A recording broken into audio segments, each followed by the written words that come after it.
बिस्मिल्लाहिर्रहमानिर्रहीम। अस्सलाम वालेकुम काश्तकार भाइयों। जिप्सम जो है वो क्या चीज़ है और हमारे ज़िम्मेदारों को क्या इसे अपनी ज़मीनों के अंदर इस्तेमाल करना चाहिए या नहीं करना चाहिए, कौन सी ज़मीनें हैं जिनके अंदर जिप्सम को इस्तेमाल किया जाता है और जिप्सम के क्या क्या फ़ायदे हैं, इसके बारे में आज हम बात कर रहे होंगे। अगर आपने हमारा चैनल सब्सक्राइब नहीं किया तो चैनल को सब्सक्राइब कर दें, साथ में बेल के बटन को दबा दें ताकि फसलों के मुतालिक हमारी जितनी भी वीडियो होती हैं वो आपको बर वक्त मिल सकें। काश्तकार भाइयों, जिप्सम की अगर बात की जाए कि जिप्सम का फार्मूला अगर आप देखें तो इसके अंदर इसका फार्मूला है कैल्शियम सल्फेट। यानी जिप्सम के अंदर आपको कैल्शियम भी मिलता है और सल्फेट भी मिलता है, यानी सल्फ़र भी मिलता है। अगर आप अपनी ज़मीनों के अंदर जिप्सम जो है वो इस्तेमाल करोगे तो ना सिर्फ आपकी फ़सलों को कैल्शियम मिल जाएगा बल्कि साथ में आपको आपकी फ़सलों को सल्फ़र भी मिल रहा होगा। अब ये दोनों एलिमेंट, दोनों खुराक के अज्जा जो हैं कितने ज़रूरी हैं, इसके बारे में अगर बात की जाए तो हमारे साइंसदान बताते हैं कि ज़मीनों के अंदर सल्फ़र जो है वो आहिस्ता आहिस्ता से कम होता जा रहा है। अब इसकी अहमियत ये है कि नाइट्रोजन, फास्फोरस और पोटाशियम के बाद चौथा जो खुराक का जुज़ है जो कि पौधे को बहुत ही अहम होता है पौधे की बढ़ोतरी के लिए, नशोनुमा के लिए, वो सल्फ़र होता है। तो काश्तकार भाई, हमारे बहुत से थोड़े ऐसे ज़मींदार हैं जो कि सल्फ़र का इस्तेमाल कर रहे होते हैं। अगर आपकी ज़मीनों के अंदर सल्फ़र कम है तो कभी भी आप वो पैदावार हासिल नहीं कर सकते जो कि आप कर सकते थे सल्फ़र को इस्तेमाल करके।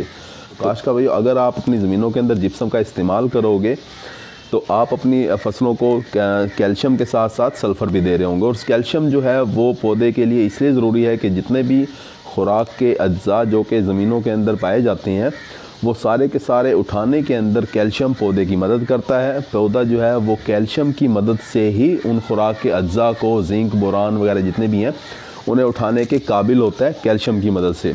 तो जब आप जिप्सम का इस्तेमाल करते हैं तो उससे क्या होता है कि पौधा बड़े अच्छे तरीके से उन खुराक के अज्जा को उठा रहा होता है। जड़ों की बढ़ोतरी बहुत अच्छे तरीके से होती है कैल्शियम की बदौलत। कैल्शियम जो है वो जड़ों की बढ़ोतरी के अंदर बहुत ही ज़्यादा मददगार साबित होता है।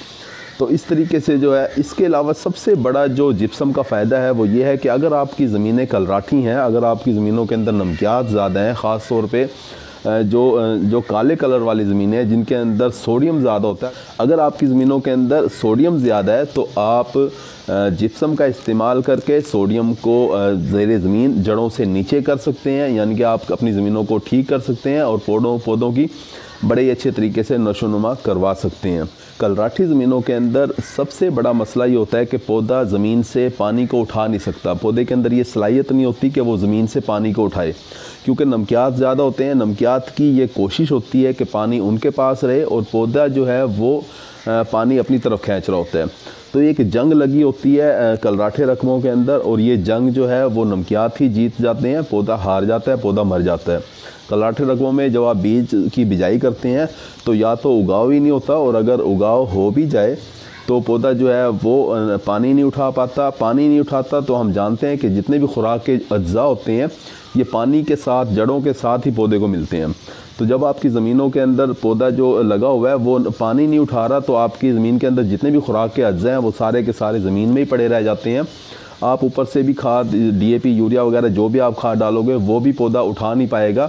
यानी कि पौधे के पास बहुत सा पानी होता है, बहुत से खुराक के अज्जा होते हैं, लेकिन पौधा उठा नहीं सकता, पौधा दबाव में रहता है, अपनी सारी ज़िंदगी जो है वो दबाव में गुजार देता है। नतीजा ये निकलता है कि आपको पैदावार बहुत कम मिल रही होती है और आप जो है अपनी पैदावार का बहुत ज़्यादा नुकसान कर रहे होते हैं। तो काश्तकार भाई, आप कलराठे रकबों के अंदर जब जिप्सम का इस्तेमाल करोगे तो जिप्सम की ये खासियत होती है कि ये कलराठे रकमों के अंदर नमकियात को ज़ेरे ज़मीन लेके जाएगा, सोडियम को ज़ेरे ज़मीन लेके जाएगा। आपकी जो pH, जिसे ज़मीन का बुखार कहा जाता है, pH को कम कर देगा। जब pH कम होगी तो उससे क्या होगा कि आप जो जिंक दोगे, आप जो खादें दोगे, आप बोरान जो दोगे, वो सारी की सारी खादें पौधा उठा लेगा, पौधा उठाने के काबिल हो जाएगा, अपनी बढ़ोतरी में, अपनी नशोनुमा के अंदर इस्तेमाल करेगा और आपको अच्छी पैदावार दे रहा होगा। तो काश्तकार भाई, इस तरीके से आप जिप्सम का इस्तेमाल करके कलराठे रकमों में ख़ास तौर पे अपनी पैदावार को बढ़ा सकते हैं। साइंसदानों ने बहुत सी रिसर्च की हुई है। गंदम की पैदावार की अगर बात की जाए तो 10 से 15 मन गंदम बढ़ जाती है फ़ी एकड़ जब उन ज़मीनों के अंदर आप जिप्सम का इस्तेमाल करें। इसी तरह से चावल की भी 10 से 15 मन पैदावार बढ़ जाती है अगर आप जिप्सम का इस्तेमाल करें। अगर इस्तेमाल की बात की जाए कि जिप्सम किस वक्त इस्तेमाल किया जाता है तो जिप्सम जो है वो फसलों के अंदर ज़मीन तैयार करते वक्त इस्तेमाल किया जाता है। जब हम ज़मीनों को तैयार कर रहे होते हैं, हल वगैरह चला के, रोटावेटर चला के, आखिर में जो है आप जिप्सम का छटा कर दें अपने खेत के अंदर, जिप्सम बखेर दें और उसके बाद जो है बिजाई कर दें और अच्छी तरह से पानी लगा दें। भरपूर पानी लगाएं ताकि जितने भी नमकियात वगैरह, सोडियम वगैरह के ज़र्रात हैं वो सारे के सारे ज़ेरे ज़मीन चले जाएं, जड़ों से नीचे चले जाएं। तो इस तरीके से आपकी जो फसल होगी उसके बीज का उगाव भी अच्छा हो रहा होगा और वो अच्छे तरीके से बढ़ोतरी भी करेंगे और नशोनुमा भी उनकी अच्छी होगी। तो इस तरह से आप कलराठे रकबों के अंदर जिप्सम का इस्तेमाल करके एक अच्छी पैदावार जो है फसल से हासिल कर सकते हैं।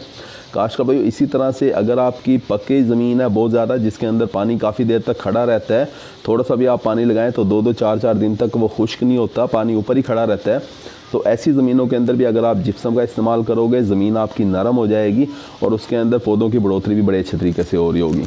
काश्तकार भाई, आमतौर पे ये कहा जाता है कि जिप्सम जो है सिर्फ़ और सिर्फ कलराठे रकबों के लिए है, ऐसे रकबों के लिए जिनमें नमकियात शोरज़दा जो रकबे हैं सिर्फ उनमें जिप्सम इस्तेमाल किया जाता है।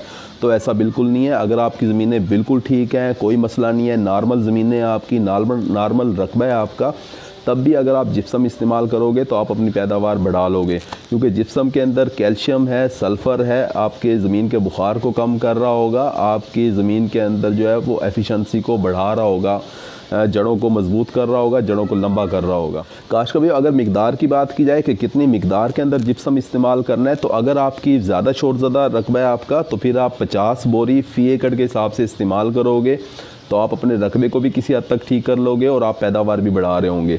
लेकिन अगर आपकी ज़मीन बिल्कुल ठीक है तब भी अगर आप 20 थैले जो हैं, 20 बोरियां जिप्सम की फ़ी एकड़ के हिसाब से इस्तेमाल करोगे तो आप भरपूर पैदावार भी ले रहे होंगे, आपकी ज़मीनें भी जो हैं मज़ीद अच्छी हो रही होंगी। काश्तकार भाई, अगर आप जिप्सम के साथ गोबर की खाद, नामियाती खादें जो होती हैं, पोल्ट्री खादें वगैरह भी अगर आप इस्तेमाल करोगे तो आपकी ज़मीनें जो हैं वो मज़ीद बेहतरी की तरफ जा रही होंगी। ख़ास तौर पे कलराठे रकबों वाले जो हैं वो जिप्सम के साथ गोबर की खादें वगैरह भी इस्तेमाल करें। काश्तकार भाई, उम्मीद है कि वीडियो आपको अच्छी लगी होगी। अपना ख्याल रखिएगा।